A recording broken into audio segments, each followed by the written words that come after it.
ہر قسم کی حمد و ثنا، تعریف و توصیف اس ذات کے لیے جس نے اس کارخانہ عالم کو وجود بخشا، اور کروڑ ہا کروڑ درود و سلام اس کے آخری پیغمبر پر جنہوں نے دنیا میں حق کا بول بالا کیا۔ دنیا میں ہر قوم کی کوئی نہ کوئی علامت ہوتی ہے جس سے وہ قوم پہچانی جاتی ہے۔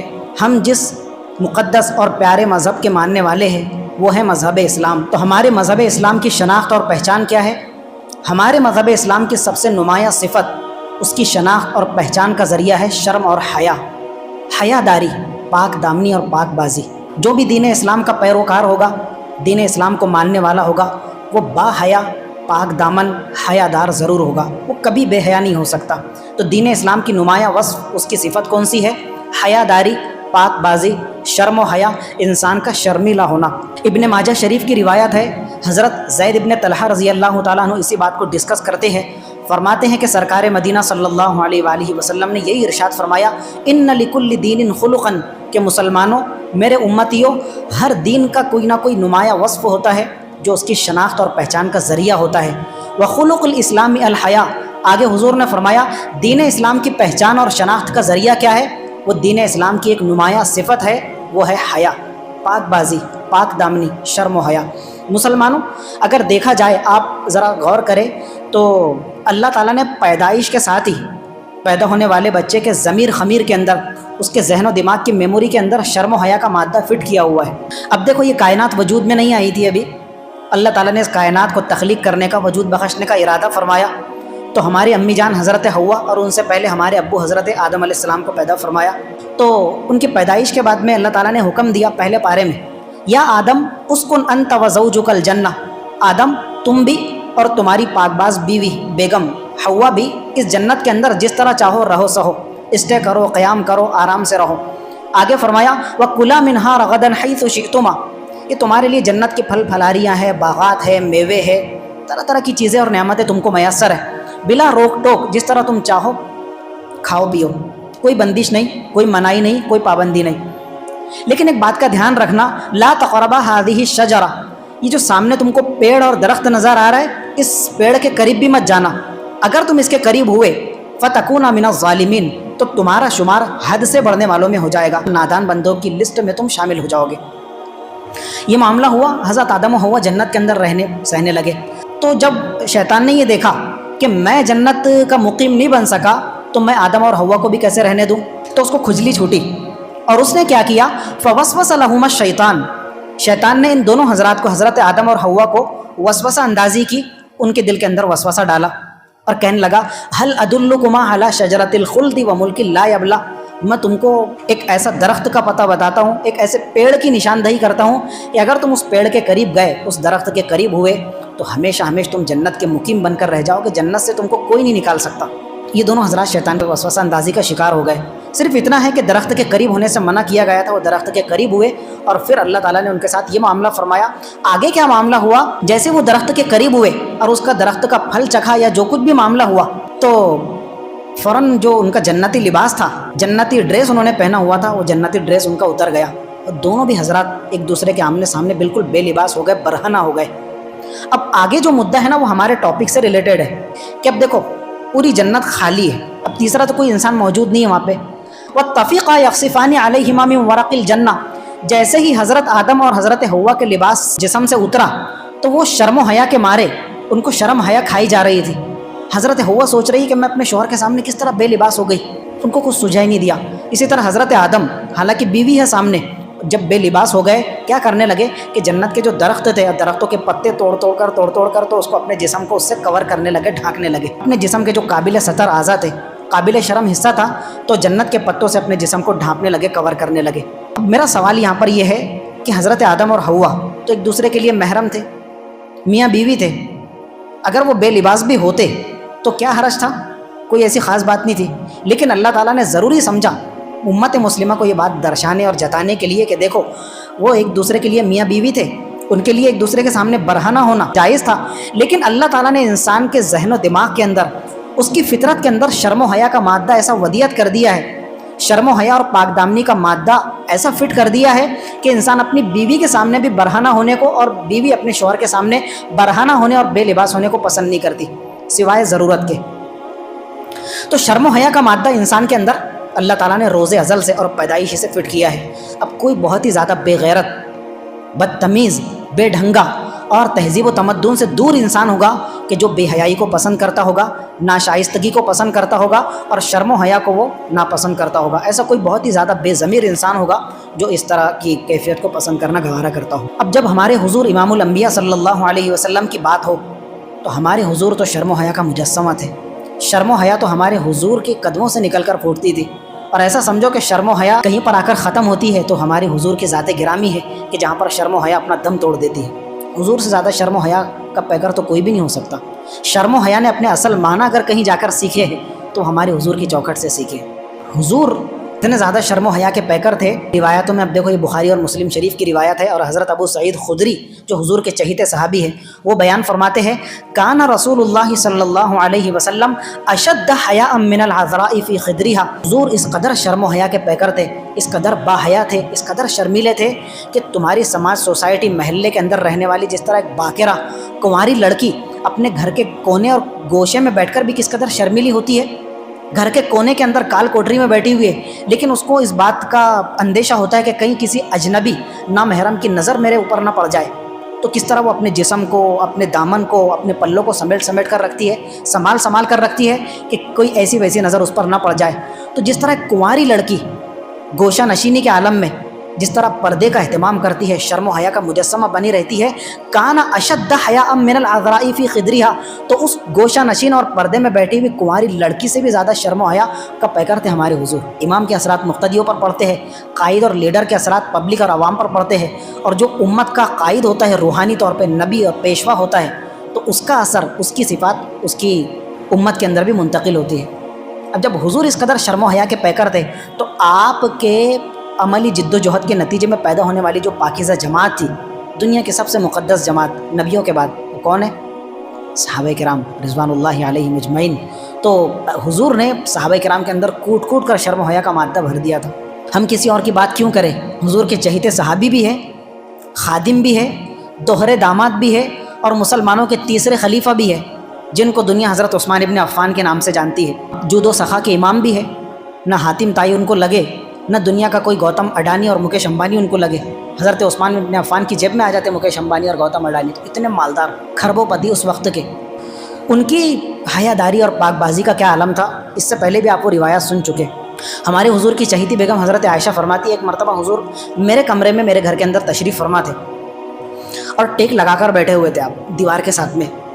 دروازے پر دستک ہوئی، اور آگے کے الفاظ اور جو ہمارے آج کے ٹاپک سے زیادہ قریب ہے اس کی وضاحت ضروری ہے۔ حضرت عائشہ فرماتی ہے کہ حضور کی جو پنڈلیاں تھیں، پنڈلیاں مبارک، وہ تھوڑی برہنہ تھی، کھلی ہوئی تھی، یعنی آپ کی لنگی مبارک اس طرح اٹھی ہوئی ہوگی اور پنڈلیوں کا اکثر حصہ جو ہے نیچے سے نظر آ رہا تھا۔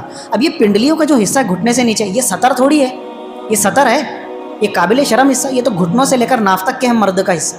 اگر یہ پنڈلیوں کا پورا حصہ بھی کھلا رہ رہا ہے تو کوئی مذائقہ تو نہیں ہے، کوئی شرم کی بات نہیں ہے۔ تو حضور کی پنڈلیاں مبارک نظر آ رہی تھی اور آپ ٹیک لگا کر بیٹھے ہوئے ہیں بے تکلفی کے عالم میں۔ تو دروازے پر دستک ہوئی، کسی نے دروازہ کھٹکھٹایا، پوچھا کون؟ کیا رسول اللہ آپ کا خادم ابو بکر؟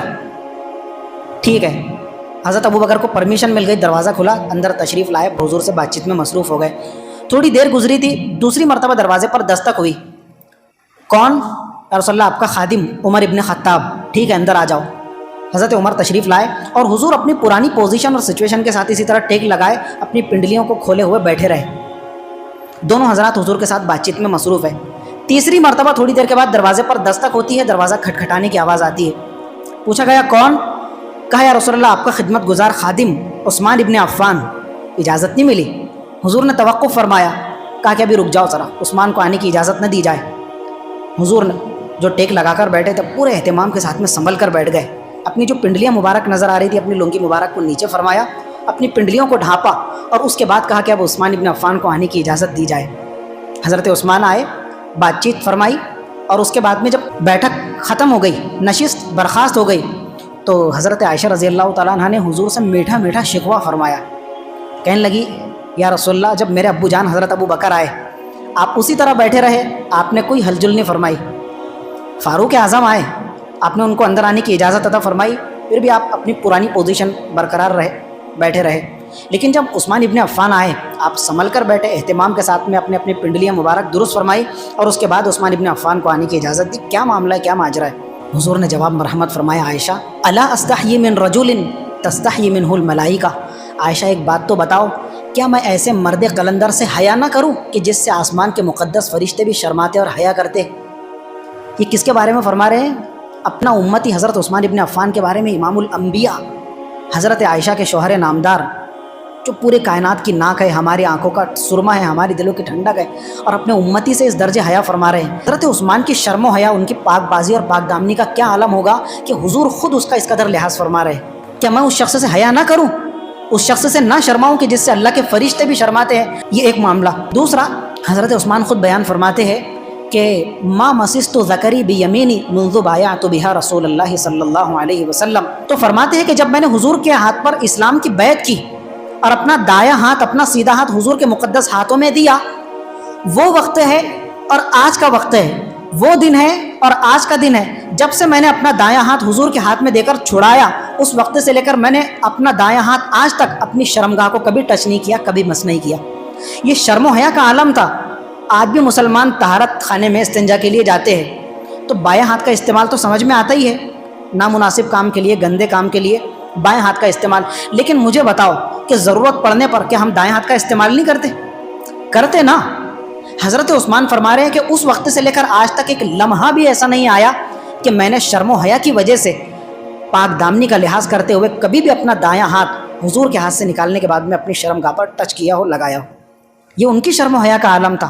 اسی طرح یہ کتاب تھی مفتی اسد اللہ عمر نعمانی صاحب کی، میں نے فارسی عربی اول کے اندر پڑھی تھی، کتاب کا نام میرے ذہن میں نہیں۔ انہوں نے یہ واقعہ لکھا ہے کہ حضرت عثمان بن عفان کی شرم و حیا کا یہ عالم تھا کہ جب وہ نہانے کے لیے، غسل کرنے کے لیے بیٹھتے تو اس درجے اہتمام فرمایا کرتے تھے کہ غسل کرتے ہوئے بھی باہر کا دروازہ بند ہو گیا، گھر کا اندر کا جو دروازہ ہے وہ بھی بند ہے، غسل خانے کے اندر تشریف لے گئے، غسل خانے کے اوپر بھی پردہ لٹکایا ہوا ہے۔ اس زمانے میں اگر دروازے نہیں ہوتے، پردے وغیرہ تو تھے، پردہ بھی لٹکایا۔ اب کتنے سارے حجاب ہے، بہت سارے حجاب، 3 4 حجاب ہونے کے باوجود بھی حضرت عثمان نے پوری زندگی کبھی بھی بے لباس ہو کر، برہنہ ہو کر غسل نہیں فرمایا۔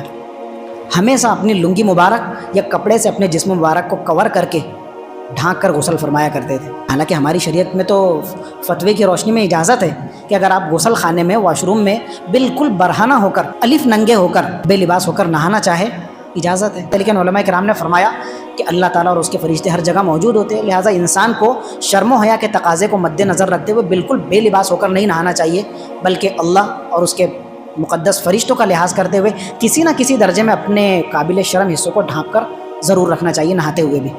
باقی اگر کوئی کسی عذر کی وجہ سے بے لباس ہو کر بالکل برہنہ ہو کر نہانا چاہے تو اجازت ہے۔ اب حضرت عثمان کو یہ فتویٰ معلوم نہیں تھا، وہ تو علم کا خزانہ تھے، لیکن اس کے باوجود بھی شرم و حیا کے تقاضوں کو اس قدر مد نظر رکھا کرتے تھے کہ پوری زندگی کبھی بھی انہوں نے برہنہ ہو کر، بے لباس ہو کر نہانے کو گوارا نہیں فرمایا۔ جس طرح شرم و حیا کا حکم مردوں کے لیے ہے تو ہماری لیڈیز، امت مسلمہ کی خواتین بھی اس حکم سے باہر نہیں ہے، وہ بھی حکم میں برابر کی شریک ہے، بلکہ ان کے لیے تو اور زیادہ پردے کا، شرم و حیا کا حکم ہے۔ قرآن مجید کے پارہ نمبر 18 میں سورہ نور میں اللہ تعالیٰ نے جب مردوں کو مخاطب کیا، قُل لِّلْمُؤْمِنِينَ يَغُضُّوا مِنْ أَبْصَارِهِمْ، میرے چہیتے حبیب آپ امت مسلمہ کو حکم دیجئے، خاص طور سے ان کے مردوں کو، کہ وہ اپنی نگاہوں کی حفاظت کرے، اپنی نگاہوں کو نیچے رکھے۔ اور یہ حکم کے بعد اگلی ہی آیت، بلکہ اسی ٹکڑے میں اگلا جملہ ارشاد فرمایا، وَقُل لِّلْمُؤْمِنَاتِ يَغْضُضْنَ مِنْ أَبْصَارِهِنَّ، صرف میرے مرد اس حکم کے پابند نہیں ہیں، بلکہ تمہاری امت مسلمہ کی خواتین بھی اس حکم کی پابند ہے۔ للمؤمنات، آپ مؤمن خواتین کو بھی حکم دیجئے، یغضضن من ابصارہن، کہ وہ اپنی نظروں کو نیچے رکھے۔ ایک مرتبہ حضرت ام سلمہ اور حضرت میمونہ دونوں حضور کی پاک باز بیگمات ہیں، حضور کی خدمت میں تشریف فرماتی بیٹھی ہوئی تھی۔ کہتی ہے حضور کے ایک چہیتے صحابی تھے، ان کا نام تھا حضرت عبداللہ ابن ام مکتوم رضی اللہ تعالیٰ عنہ، دونوں آنکھوں سے نابینا تھے، نظر نہیں آتا تھا۔ آ کر بیٹھے تو حضور نے حضرت ام سلمہ اور میمونہ کو حکم فرمایا، احتجبا منہ، تم دونوں اٹھو یہاں سے اور ذرا پردے میں چلی جاؤ، اندر چلی جاؤ۔ ان کو حیرانگی ہوئی، کہنے لگی ہمیں بڑی حیرت ہوئی، اور ہم نے حضور سے دریافت فرمایا، یا رسول اللہ الیس هو اعمی، کہ یہ نابینا نہیں ہے؟ ہم نے حضور سے سوال فرمایا، الیس هو اعمی، یا رسول اللہ کہ یہ عبداللہ ابن ام مکتوم یہ نابینا نہیں ہے، ان کو تو نظر نہیں آتا؟ حضور نے فرمایا افعمیاوان انتما، سلمہ اور میمونہ تم مجھے ایک بات بتاؤ، اگر عبداللہ ابن مکتوم نابینا ہے، ان کو نظر نہیں آتا تو کیا ہوا؟ افا عمیان انتما، کیا تم دونوں بھی نابینا ہو گئی؟ تم کو نظر نہیں آتا؟ الستما تبصرانی، کیا تم ان کو نہیں دیکھ رہی؟ تم تو ان کو دیکھ رہی ہو، تمہاری نگاہیں تو کھلی ہے، تمہاری نظریں تو کھلی ہے، تم تو عبداللہ ابن مکتوم کو دیکھ سکتی ہو۔ یعنی صرف مرد کے لیے پردے کا حکم نہیں ہے کہ وہ اپنی نظروں کی حفاظت کرے، بلکہ حیاداری کے اندر، شرم و حیا کے اندر عورتیں بھی برابر کی شریک ہیں۔ جو خواتین یہ سمجھتی ہے کہ ہمارے چہروں پر مردوں کی نظر نہ پڑے اور ہم جس طرح سے چاہے تاک جھانک کرتی رہے، ادھر ادھر ٹکر ٹکر جو ہماری مائیں بہنیں اپنی نظروں کو آوارہ کر کے دیکھتی ہے، تو ذرا ان کو اپنی نظروں پر قابو کرنے کی ضرورت ہے، شرم و حیا کا لباس پہننے کی ضرورت ہے، اپنی نگاہوں میں حیا کا سرما لگانے کی ضرورت ہے۔ حضور کی پاک باز بیگمات سے زیادہ تو شرم و حیا والی کوئی نہیں ہو سکتی تھی، اور سامنے کون ہے؟ بالکل نابینا صحابی ہے، تو کیا حرج تھا اگر حضور اجازت دیتے؟ نہیں، امت کو درس دینا تھا کہ 2025 میں رہنے بسنے والے مسلمان اس واقعے سے عبرت لے اور ذرا سیکھے اور اپنی خواتین کو سکھائے کہ جس طرح مرد کے لیے آپ کے اوپر نظر ڈالنا حرام ہے، وہ شرم و حیا کے پابند ہے۔ اے امت مسلمہ کی خواتین، تم بھی حضور کی پاک باز بیگمات سے زیادہ پاک دامن نہیں بن گئی، تمہارے لیے بھی پردے کا حکم وہی ہے جو ان خواتین کے لیے تھا، جو مردوں کے لیے حکم ہے وہی خواتین کے لیے بھی حکم ہے۔ حضرت ام خلاد رضی اللہ تعالیٰ عنہ ایک خاتون صحابیہ ہے، ان کے چہیتے بیٹے کسی جنگ کے اندر شہید ہو گئے، نماز جمعہ ادا کر کے، خدا نہ خواستہ میری بات کا برا مت مانیے گا، فار ایگزامپل مثال کے لیے بیان کر رہا ہوں، نماز جمعہ ادا کرنے کے بعد ایک شخص روڈ پر نکلا، ادھر سے سنیچرے کی طرف سے ایک تیز جو ہے نا بائک رائڈر بائک چلاتا ہوا آیا، اور آپ سڑک کراس کر رہے تھے، آپ کو اس نے ٹکر مار کر چلا گیا، پوری تیز رفتاری کے ساتھ میں گاڑی گزار کر آپ کے جسم کو رونتا ہوا چلا گیا، آپ کا بھاری ایکسیڈنٹ ہو گیا، بھاری ماترا میں بھل بھل آپ کے جسم سے خون بہہ رہا ہے، فوراً آپ کے دوست نے آپ کی امی کو، آپ کے ابو کو کال کر کے گھر پر بتایا کہ آپ کے بیٹے کا ایکسیڈنٹ ہو گیا۔ آپ بتائیے کہ وہ خاتون جس کے بیٹے کے ایکسیڈنٹ کی خبر اس کے کانوں تک پہنچ رہی ہے، اگر وہ چولہے پر روٹی بھی ڈال رہی ہوگی تو وہ پہلے اپنا منہ دھوئے گی، میک اپ کرے گی، نقاب پہنے گی؟ نہیں، وہ تو افتہ خیزہ چولہے پر اپنی روٹی کو جلتا ہوا چھوڑ کر، اپنی ہانڈی کو جلتا ابلتا چھوڑ کر اپنے بیٹے کو دیکھنے کے لیے آئیں گی کہ میرا بیٹا کس حال میں ہے، اس کا کتنا خون بہہ گیا، تو فوراً وہ ایمبولینس بلا کر دواخانہ لے جانے کا اہتمام کرے گی۔ یہ ہوگا نا، وہ ساری چیزوں کا تکلف نہیں کرے گی۔ اب ایک طرف یہ واقعہ ہے، حضرت ام خلاد رضی اللہ تعالیٰ عنہ، ان کے بیٹے کا ایکسیڈنٹ نہیں ہوا بلکہ کیا ہوا؟ شہید کر دیے گئے، غزوے کے اندر قتل کر دیے گئے۔ جب ان کے کانوں تک خبر پہنچی کہ آپ کے چہیتے فرزند شہید کر دیے گئے، حضور کی بارگاہ میں حاضر ہوئی اس بات کی تصدیق کرنے کے لیے کہ میرے بیٹے واقعتاً شہید ہو گئے یا کیا معاملہ پیش آیا۔ وہی منتقبۃ، اس حالت میں آئی کہ ان کا چہرہ نقاب زدہ تھا، اپنے چہرے پر نقاب ڈال کر حجاب کا اہتمام کرتے ہوئے حضور کی بارگاہ کے اندر آئی۔ جو حضور کے سامنے صحابی کھڑے ہوئے تھے، انہوں نے ان سے تعجب سے پوچھا، ام خلاد تمہارے بیٹے کا انتقال ہوا، وہ شہید ہوئے، تم ان کی شہادت کی تصدیق کرنے کے لیے اس حالت کے اندر بھی، جو اتنی دہشت اور قسم و پرسی کا عالم ہوتا ہے، پورے حجاب کے ساتھ میں پردے کا اہتمام کر کے آئی ہے؟ انہوں نے کتنا غیرت مندانہ اور غیرت اور حمیت سے بھرپور جواب دیا، کہنے لگی ان ارزا ابنی فلن ارزا حیائی، میں نے اپنا بیٹا ضرور کھویا ہے، اپنی حیا نہیں کھوئی ہے۔ اگر میرا بیٹا چلا گیا تو کیا میں اپنی غیرت کا بھی سودا کر دوں، اپنی حیا کا بھی سودا کر دوں؟ حضور کی بارگاہ میں چلی آ رہی ہوں تو بے پردہ بغیر نقاب کے چلی آؤں؟ نہیں، ان ارزا ابنی، میں نے اپنا بیٹا ضرور کھویا ہے لیکن اپنی حیا، اپنی غیرت، اپنی شرم نہیں کھوئی ہے۔ ایک وقت تھا مسلمانوں پر کہ ان کے چہیتے بیٹے لاشوں کے ساتھ میں لاشیں بن کر پڑے رہتے تھے، اور جب وہ اپنے بیٹوں کی شہادت کی تصدیق کے لیے آتی تھے تو کس طرح غیرت اور حمیت، پاک دامنی اور شرم و حیا کا لحاظ کرتے ہوئے، پردے کا اہتمام کرتے ہوئے حضور کی بارگاہ کے اندر حاضر ہوا کرتی تھی۔ ایک مرتبہ ہمارے امام اعظم ابو حنیفہ رحمۃ اللہ علیہ راستے سے گزر رہے تھے، بیچ میں ایک حمام اور غسل خانہ پڑتا تھا، تو راستے سے گزر رہے تھے، ایک شخص اپنی ضرورت سے فارغ ہو کر غسل کر کے جب حمام سے باہر نکلا، اس کی رانیں نظر آ رہی تھی۔ امام اعظم کی جیسی اس پر نظر پڑی تو فوراً آپ نے اپنا چہرہ پھیر لیا اور اپنی نگاہیں بند کر لی، آنکھیں بند کر کے کھڑے ہو گئے اور اس کے جانے کا انتظار کرنے لگے کہ یہ گزرے تو میں آگے بڑھ جاؤں۔ اس نے امام اعظم ابو حنیفہ کو دیکھا، آنکھیں بند کر کے اپنا چہرہ ادھر پھیر کر کھڑے ہیں، تو اس نے امام صاحب سے پوچھا کہ حضرت آپ کب سے اندھے ہو گئے، آپ کب سے اندھے ہو گئے؟ تو انہوں نے جواب دیا، بیٹا جب سے تو ننگا ہوا ہے تب سے میں اندھا ہوا ہوں۔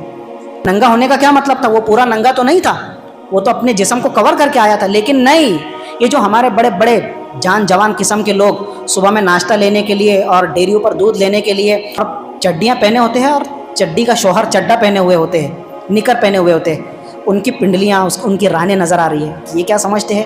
تو یہ جس طرح کی یہ نکر پہن کر، چڈیاں پہن کر اور آدھے ادھورے لباس پہن کر بازاروں کے اندر پھرتے ہیں، ان کی شرم و حیا اور غیرت کا جنازہ نکل چکا ہے۔ یہ کسی خوش فہمی میں مبتلا نہ رہیں۔ حضرت شاہ عبدالعزیز محدث دہلوی، اور یہ وہ مرد قلندر ہے کہ جنہوں نے سب سے پہلے انگریزوں کے خلاف فتوی جہاد جاری کیا۔ ان کے شاگرد تھے حضرت خواجہ مشکی رحمۃ اللہ علیہ۔ مشکی، میم شین چھوٹی کاف اور یا، جو ہم مشک بولتے ہیں، عطر، مشک۔ ان کا نام نہیں تھا خواجہ مشکی، یہ بعد میں ان کا لقب پڑ گیا، ان کا نام کچھ اور تھا۔ اب ان کا لقب کیسا پڑا؟ خواجہ مشکی، یعنی مشک والے خواجہ صاحب۔ ان کی شرم و حیا اور پاک دامنی پر اللہ تعالیٰ نے کس قدر ان کو دنیا میں اعزاز و اکرام سے نوازا تھا، کتنا بڑا پروٹوکول ان کو عطا فرمایا تھا، اس میں سارے مسلمانوں کے لیے عبرت کا نمونہ ہے، عبرت کا سامان ہے۔ یہ کہتے، ان سے کسی نے پوچھا کہ خواجہ صاحب، یہ جو آپ کے جسم سے ہر وقت مشک کی خوشبو مہکتی رہتی ہے، آپ اتنا بھاری مشک لاتے کہاں سے ہیں؟ آپ کہاں سے افورڈ کرتے ہیں؟ آپ کے پاس میں تو اتنے پیسے، اتنی رقم کا انتظام، آپ کا کاروبار تو ہم نہیں دیکھتے، اور ہر وقت آپ معطر رہتے ہیں۔ کبھی کبھار یہ ہوتا ہے کہ آپ جمعے کا دن ہے، جمعے کے دن آپ غسل کے بعد میں عطر لگا کر پرفیوم چھڑک کر آئے تو ٹھیک ہے، مغرب تک، عشاء تک، سنیچر کے صبح تک کہ آپ کے جسم سے خوشبو مہکتی رہے، پھر کبھی نہ کبھی گھنٹے، 2 گھنٹے، 10 گھنٹے کے بعد میں وہ عطر کیا ہو جاتی ہے؟ کافر ہو جاتی ہے، ختم ہو جاتی ہے۔ لیکن یہ خواجہ صاحب عجیب معاملہ ہے کہ آپ کا جسم ہر وقت خوشبو میں معطر رہتا ہے، مہکتا رہتا ہے، کیا ماجرا ہے؟ آپ کوئی خوشبو لگاتے ہیں، پرفیوم چھڑکتے، کیا ہے؟ کہنے لگے نہیں، میں کچھ بھی استعمال نہیں کرتا، میرے پاس تو کوئی عطر نہیں ہے، کوئی عطر دان، عطر پرفیوم نہیں ہے، تو کیا معاملہ ہے؟ کہا کہ میرے ساتھ ایک عجیب معاملہ پیش آیا، تو اللہ تعالیٰ نے میرے ساتھ یہ عجیب و غریب انعام و اکرام کا معاملہ فرمایا۔ کہنے لگے کیا؟ کہا کہ میں جس راستے سے گزر کر جاتا تھا علم سیکھنے کے لیے، حضرت شاہ عبدالعزیز محدث دہلوی رحمۃ اللہ علیہ کی بارگاہ اور درسگاہ کے اندر تھوڑی دور پر ایک مکان تھا۔ ایک مرتبہ میں راستے سے گزر رہا تھا تو اسی مکان کے باہر میں نے ایک ادھیڑ عمر بوڑھی خاتون کو کھڑا ہوا دیکھا۔ اس خاتون نے مجھے آواز دے کر بلایا، کہا کہ بیٹا ادھر آؤ، یہ جو مکان ہے یہاں پر ایک مریض ہے، پیشنٹ ہے جو درد سے جوجھ رہا ہے، اگر تم اس پر تھوڑا دم درود کر کے پڑھ پھونک کر پھونک دو تو تم اللہ کے نیک بندے لگتے ہو، تمہارے دم درود کی برکت سے وہ بیمار ٹھیک ہو جائے گا۔ کہنے لگے میرا دل پسیج گئے گا، چلو ٹھیک ہے 2 منٹ چل کر دم درود کرتا ہوں، پڑھ پھونک کر باہر نکل جاؤں گا، اگر اللہ تعالیٰ نے اس کے اندر تاثیر پیدا کیا تو بیچارے کا بھلا ہو جائے گا۔ جیسے ہی میں اندر داخل ہوا تو اس بوڑھی خاتون نے چالاکی کرتے ہوئے کنڈی لگائی اور فوراً تالا پیک کر دیا، باہر نکل نہ سکے۔ اندر بڑھا، اندر کے روم کی طرف، تو گھر کی مالکن بالکل بن ٹھن کر، سج سور کر، میک اپ کر کے، فل میک اپ کے اندر میرے سامنے آ کر نمودار ہو گئی، کھڑی ہو گئی اور کہنے لگی مرد قلندر، میری بڑی خوش نصیبی ہے، میں تو اسی گھڑی کا انتظار کر رہی تھی، روزانہ جب تم اس گلی سے گزرتے تھے میں روزانہ تمہارا دیدار کیا کرتی تھی، تمہارے جوانہ رانہ ہونے پر، تمہارے کڑیل جوان ہونے پر، تمہارے فٹنس پر مجھے بڑا رشک آتا تھا، اور میں اس لمحے کی خواہش مند تھی کہ مجھے یہ موقع ملے اور میں تم سے قربت حاصل کروں۔ آج موقع آ گیا ہے، اب تم میری خواہش پوری کرو۔ گناہ کی دعوت دی۔ ان کے تو کاٹو تو خون نہیں، پیروں تلے سے زمین سرک گئی، اللہ کے نیک بندے تھے، علم حاصل کرنے کے لیے جا رہے تھے۔ کہنے لگے میں کون سی بلا میں پڑ گیا؟ میں نے اس سے معذرت کی کہ خدا کا خوف کر، میں کس طرح کا انسان ہوں تو بھی جانتی ہے۔ کہا کہ نہیں، میرے سامنے عذر معذرت بالکل نہیں چلے گی، 2 آپشن ہے، ایک تو یہ کہ میری خواہش پوری کرو تو میں تمہیں عافیت کے ساتھ میں گھر سے باہر نکال دوں گی، اگر تم نے میری خواہش پوری نہ کی تو میں دروازہ کھول کر پورے محلے کے اندر ڈھنڈورا پیٹوں گی کہ اس نے میری عزت پر ہاتھ ڈالا، الٹا چول کوتوال کو ڈانٹے، کرے تو کیا کرے۔ کہا میں بڑا حیران پریشان، مجھے تو پسینے چھوٹ گئے۔ اللہ تعالیٰ نے میرے دل کے اندر ایک بات القا فرمائی اور ایک ترکیب مجھے سجائی۔ میں نے کہا کہ ٹھیک ہے، میں سوچ بچار کرتا ہوں، آپ کو جواب دیتا ہوں، پہلے مجھے بتاؤ کہ مجھے قضائے حاجت، پیشاب پخانے کا تقاضا ہے، تو ذرا ٹوائلٹ اور واش روم کدھر ہے مجھے بتا دو۔ کہا کہ سامنے ہے، تم آ جاؤ۔ بیت الخلاء کے اندر داخل ہوئے تو دیکھا کہ وہاں پر نجاست اور گندگی پڑی ہوئی ہے، پیشاب پخانہ پڑا ہوا ہے۔ انہوں نے اپنا ہاتھ سے وہ پیشاب پخانہ اٹھایا، اپنے جسم پر، اپنے کپڑوں پر ملنا شروع کر دیا۔ دروازہ کھولا، بیت الخلاء سے باہر نکلا، جیسے ہی باہر نکلا تو وہ تو اس کی گھن کی وجہ سے اتنی کراہیت محسوس کرنے لگی، اپنی نوکرانی بوڑھی سے کہنے لگی کہ یہ پاگل کہاں سے آ گیا، میں تو اس کو بہت اچھا سمجھ رہی تھی، میں نے تو کچھ اور ہی سمجھ کر اس کو بلایا تھا، اس کو یہاں سے دفع کرو، جلدی دروازہ کھولو اور اس کو باہر کرو۔ یہ تو پاگل قسم کا بندہ لگتا ہے کہ جو بالکل پاخانے اور گندگی کے اندر اپنا پورا جسم ملوث کر کے باہر نکلا ہے۔ باہر نکلا ایمان کی حفاظت کے ساتھ میں، اللہ تعالیٰ کا لاکھ لاکھ شکر ادا کر رہا تھا کہ پروردگار تو نے میرے شرم و حیا کے دامن کو داغدار ہونے سے بچایا اور ایمان کا بھی سودا کرنے سے مجھے بچایا، لیکن میرا جو جسم اور میرے کپڑے گندگی کے اندر آلودہ ہو گئے تھے، نجاست میں ملوث ہو گئے تھے، اس کی وجہ سے میں لوگوں کے سامنے کس طرح جاؤں گا اور کیا منہ بتاؤں گا۔ فوراً میں مدرسہ گیا، شاہ عبدالعزیز محدث دہلوی کے غسل خانہ تھا، غسل خانے میں جا کر اپنے کپڑوں کو واش کیا، دھویا۔ غسل کے اہتمام کے بعد میں گیلے کپڑوں کے ساتھ جیسے ہی میں باہر نکلا، گیلے کپڑوں کے ساتھ میں میرے جسم سے مشک کی خوشبو پھوٹنا شروع ہو گئی۔ وہ وقت ہے اور آج کا وقت ہے، کنٹینیو میرے جسم سے بھی اور میرے کپڑوں سے بھی مشک کی خوشبو مہکتی رہتی ہے۔ اور یہ کوئی جھوٹا واقعہ نہیں ہے، اس طرح کے سینکڑوں واقعات اس روئے زمین پر امت مسلمہ کے مردان قلندر نے کہ انہوں نے اپنی شرم و حیا کا کبھی سودا نہیں کیا، ہمیشہ ان کی غیرت کا امتحان لیا گیا، لیکن وہ حضرت یوسف علیہ السلام کے نقش قدم پر چل کر کہنے لگے معاذ اللہ، ہم اس گناہ کے اندر نہیں پڑتے۔ اور پھر اللہ تعالیٰ نے کس طرح سے ان کا اعزاز و اکرام فرمایا، پروٹوکول کے طور پر مرتے دم تک ہمیشہ ان کے جسم اور کپڑوں سے مشک کی خوشبو پھوٹتی تھی، اور ان کا لقب پڑ گیا تھا خواجہ مشکی رحمۃ اللہ علیہ۔ ان کا اصل نام دب گیا اور خواجہ مشکی کے نام سے یہ مشہور ہو گئے۔ تو جب امت مسلمہ کے افراد مسلمان حضور کے نقش قدم پر چل کر جو مسلمانوں کا نمایاں وصف ہے، جو ہمارے مسلمانوں کی سب سے اونچی پہچان ہے، حیا کا سودا نہیں کرتے، شرم و حیا کا سرما اپنی آنکھوں میں لگا کر قدم قدم پر زندگی کے موڑ کو طے کرتے ہیں، تو اللہ تعالیٰ اس طرح کے معاملے فرمایا کرتے ہیں۔ ہمارے حضور سرور کائنات صلی اللہ علیہ وسلم شرم و حیا کے پیکر تھے۔ آج ہم جو ہے ماڈرن مزاجی کے اندر، روشن خیالی میں، جب اپنی تقریبات کے اندر، فنکشن کے اندر، پروگرامز کے اندر اپنی چچا زاد بہن سے، اپنی کزن سے، پھپھیری بہن سے، ممیری بہن سے ملتے ہیں، بے تکلفی کے اندر جسم سے جسم ملا کر کھڑے رہتے ہیں۔ مبارکبادی کی نوبت پیش کرنے کی ضرورت پیش آئی تو ہاتھ میں ہاتھ ملا کر مبارکبادی دیتے ہیں، مصافحہ کرتے ہیں۔ آپ کی سگی بہن نہیں ہے، آپ کی کزنز ہے، آپ کے لیے غیر محرم ہے۔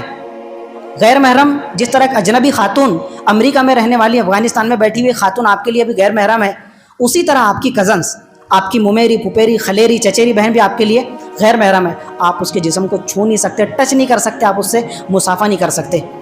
اگر ایسی بات تھی تو ایک بات بتاؤ کہ حضور سے بڑھ کر امت کے حق میں کوئی شفیق ہو سکتا ہے، کوئی مہربان ہو سکتا ہے؟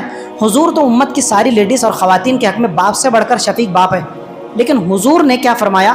انی لا اصافح النساء، میں بھلے ہی امت کے حق میں، امت کی لیڈیز کے حق میں ایک باپ کی حیثیت رکھتا ہوں، لیکن میں کبھی بھی خواتین اور لیڈیز سے مصافحہ کرنے، ان سے اپنا ہاتھ ملانے کو پسند نہیں کرتا۔ حضرت معقل ابن یسی اللہ تعالیٰ عنہ فرماتے ہیں کہ مسلمانوں، حضور نے یہ بھی فرمایا لَأَن يُطْعَنَ فِي رَأْسِ أَحَدِكُمْ بِمَخِيطٍ مِّنْ حَدِيدٍ خَيْرٌ لَهُ مِنْ أَن يَمَسَّ امْرَأَةً لَا تَحِلُّ لَهُ، کہ اگر کوئی شخص آ کر ایک بڑی ہتھوڑی لے کر اور ایک دوسرے ہاتھ میں کیل، لوہے کا کھیلا لے کر آئے کہ ایک طرف یہ خاتون ہے، تم اس سے مصافحہ کرو، اس سے ہاتھ ملاؤ، اگر تم اس سے ہاتھ نہیں ملائے گے تو میں یہ لوہے کی ہتھوڑی سے لوہے کی کیل تمہارے سر کے اندر ٹھونک کر تمہارے سر کو زخمی کر دوں گا۔ حضور فرماتے ہیں اس لوہے کی کیل کو تم اپنے سر کے اندر ٹھونکے جانے کو تو گوارا کر لینا، پسند کر لینا، لیکن کسی اجنبی خاتون، اجنبی لڑکی سے مصافحہ کرنے اور ہاتھ ملانے کو پسند مت کرنا۔ یہ چھوٹی چیز ہے کہ تمہارے سر کے اندر سوراخ پڑ جائے، تمہارا سر ڈیمیج کر دیا جائے، لوہے کی کیل تمہارے سر کے اندر ڈال کر زخمی کر دی جائے، اس چیز کو گوارا کر لینا، یہ چیز چھوٹی ہے، لیکن کسی بھی اجنبی خاتون سے مصافحہ کرنے کو، شرم و حیا کے دامن کو داغدار کرنے کو، بے حیا اور بے ضمیر ہونے کو بالکل بھی پسند مت کرنا۔ یہ جو چیٹنگ کرتے ہیں واٹس ایپ کے اوپر، فیس بک پر، انسٹاگرام پر آئی ڈی بنا کر، یہ بھی اسی کے حکم میں ہے، 1:30 2 بجے رات تک کے، جو آپ کی منگیتر ہے، منگیتر آپ کی شادی شدہ بیگم نہیں ہے، وہ کون ہے؟ وہ غیر محرم خاتون ہے۔ منگیتر کا حکم بھی شریعت کے اندر وہی ہے جو ایک اجنبی خاتون کا ہے، آپ اس کے ساتھ بات نہیں کر سکتے، چیٹنگ نہیں کر سکتے، میسیجنگ نہیں کر سکتے۔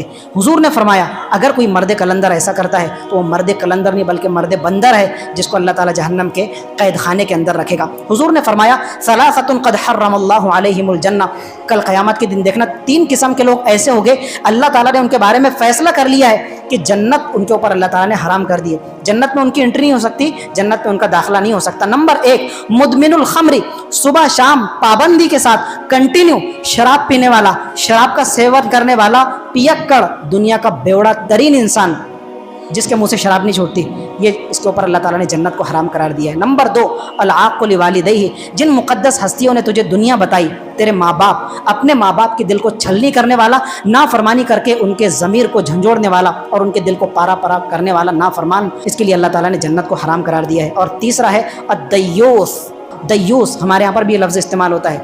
پوچھا گیا کہ دیوس سے کیا مراد ہے؟ کہنے لگے الذی یقر فی اہلہ الخبث، دیوس وہ بے ضمیر، بے حیا، بے غیرت مرد ہے کہ جو اپنے اہل و عیال، اپنے اہل خانہ، اپنی بیوی بچوں، اپنی جوان بچیوں کے سامنے بے حیائی کا ارتکاب کرتا ہے۔ خود تو کرتا ہی کرتا ہے، اس کے گھر کے اندر کون آ رہا ہے، کون جا رہا ہے، اس کی بچیاں کس سے مل رہی ہے، اس کی خاتون سے کون بات کر رہا ہے، سامنے سبزی والا آیا، لو جی بھیا 5 روپے کی سبزی دو، دودھ والا آیا، لو جی بھیا دے دو، اس طرح کے جو معاملات کرنے والے ہیں، حضور نے فرمایا الذی یقر فی اہلہ الخبث، جو اپنی بیگم کو نامحرم مردوں سے بات چیت کرتا دیکھتا ہے، اپنی بچیوں کو نامحرموں سے پینگے بڑھاتا دیکھتا ہے، لیکن اس کے دل میں کسک نہیں ہوتی، اس کے ضمیر پر دستک نہیں پڑتی۔ الدیوس، ایسا دیوس مرد بھی کل قیامت کے دن جہنم میں داخل ہوگا، اور اللہ تعالیٰ نے اس کے اوپر جنت کو حرام قرار دیا ہے۔ ہمارے علاقے کے اندر پچھلے 3-4 مہینے پہلے ایک نکاح ہوا، قریبی علاقے کے اندر ہی نکاح ہوا۔ اتنی عجیب و غریب رپورٹ اس نکاح کے بارے میں سننے آئی، ایسے ایسے دیوس مرد بھی پڑے ہوئے ہیں۔ یعنی دیکھیے کہ اللہ تعالیٰ نے ہمارے اندر کسی نہ کسی درجے کے اندر شرم و حیا کا مادہ رکھا ہے۔ وہ بالکل باحیا باغیرت گھرانے سے بلونگ کرتی، اور وہ بچی بیچاری تہذیب و تمدن سے آراستہ ہے، باحیا بچی ہے، حیادار بچی ہے، لیکن سامنے والا جو دیوس قسم کا اس کا شوہر ہے، آپ کو یقین نہیں آئے گا، میں ممبر رسول پہ بیٹھ کے آپ سے جھوٹ نہیں بول رہا، آپ غصے کے مارے بھر جائیں گے اندر سے۔ کہنے لگے کہ وہ اپنے دوستوں کو گھر پر چائے پلانے کے لیے لاتا ہے، ناشتہ کرانے کے لیے لاتا ہے، اور باقاعدہ اپنی بیگم کو، اپنی بیوی کو نمائش کا حکم دیتا ہے کہ تو ان کے سامنے چائے کا پیالہ پیش کر، تو ان کے سامنے ناشتے کی پیالی پیش کر، اور اس بیچاری کو مجبور ہو کر اب اس کے دوستوں کے سامنے بے غیرتی کے ساتھ میں آنا پڑتا ہے، سچ سور کر۔ اتنا ہی معاملہ نہیں، بلکہ وہ اپنے دوستوں سے ویڈیو کال پر جب بات کرتا ہے، اپنی بیگم کے ہاتھ میں فون تھما کر کہتا ہے کہ یہ میرا فلاں فلاں دوست ہے، تو اس کے ساتھ بات کر۔ کتنی بے غیرتی کی انتہا ہے، یہ اپنے علاقے کی بات ہو رہی ہے۔ ہم دعا کرتے ہیں کہ پروردگار عالم ایسے دیوس مردوں کی فہرست میں شامل ہونے سے ہم سب کی حفاظت فرمائے، اور پروردگار عالم سرکار مدینہ صلی اللہ علیہ وسلم اور آپ کے پاک باز مقدس صحابہ کرام کے نقش قدم پر چلتے ہوئے ہمیں اپنی آنکھوں کے اندر حیا کا سرما پہننے، حیا کی چادر، حیا کے زیور سے آراستہ ہونے کی توفیق مرحمت فرمائے۔